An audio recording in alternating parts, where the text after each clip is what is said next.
Welcome to another session of Learn with Veer Saga.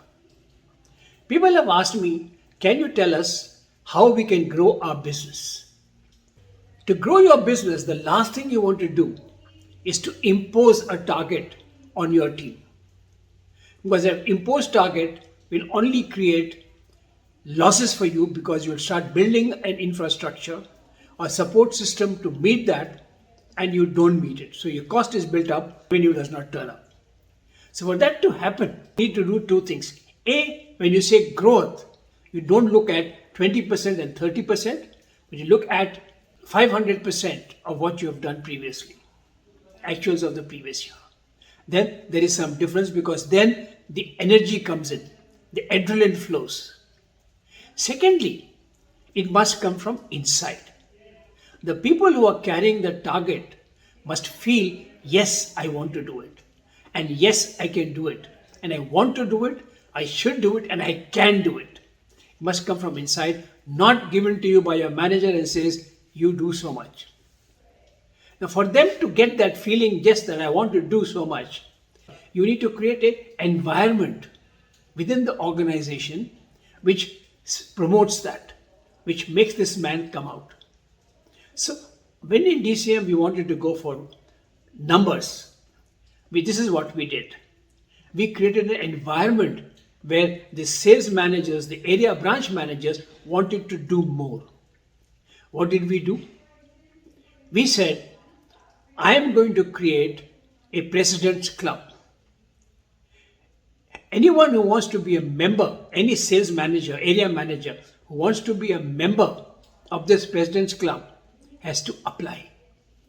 The criteria for being a member is that you must take a target which is either 3 times the actual sales of your region, and the region can consist of 4 branches, or 500% of your actual last year.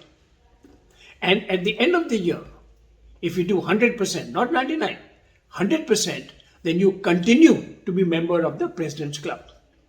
And your branch will be known as a freak out branch. Now what happens? Your visiting card will have member of the President Club. Your letterhead will have freak out branch. And then a whole lot of goodies will be given to you, not selling price reduction, not payment terms, but in terms of support and service. I created a separate desk in the head office for the freak out branches where any of their requests, their requirements, their problems were all resolved almost online. Within 24 hours, nothing was pending. They wanted some priorities and supplies, they got. They wanted some person to come down to make presentations, they got. They wanted me to come to the area to meet a customer, I would go. I was available to them 24/7. So we created this which made them feel nice and wanted. And they said, now go out and make this happen. But they had to volunteer. Finally, when I said, all those who want to be members of the President Club, please write to me, please apply. 7 out of my 13 branch managers applied.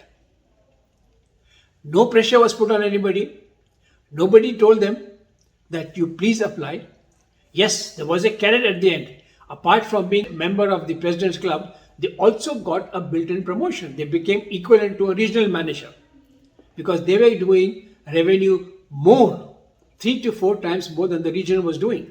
So they became a regional manager. They actually wrote out their own promotion. So that was there. That incentive was there. The carrot was there. No stick. There was no downside that if they did not do it, something will happen to them. All that will happen is next year, they will not have this privilege. They'll back to a normal area manager. So the 7 volunteered, there was excitement, they wanted to do it. Then as a result, there was excitement right across the organization. The manufacturing people were very enthused, support, purchasing, all got enthused because suddenly they see something happening. These area managers then sought out and said, okay, if we do what we are doing now, there is no way we're going to get anywhere even remotely close to this number. So we have to do something different. So what did they do? They started looking at their customers differently.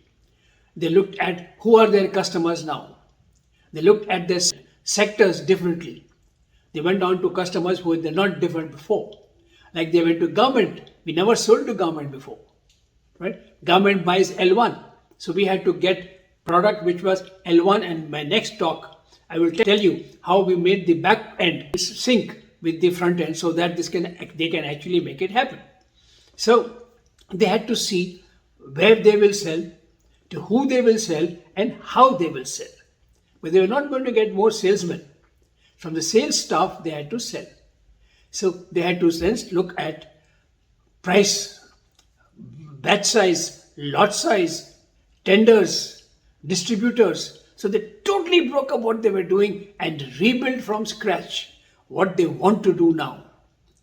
Totally different. Their customer section changed, their method of selling changed, everything changed, and from within came in a cry. And when the branch manager is so enthused, the salesmen below them also get enthused because they're now going to find out different ways of selling. So the way of selling got changed, the way of thinking got changed, right? Everything got changed. There was so much of enthusiasm in not only in the sales but along the whole organization.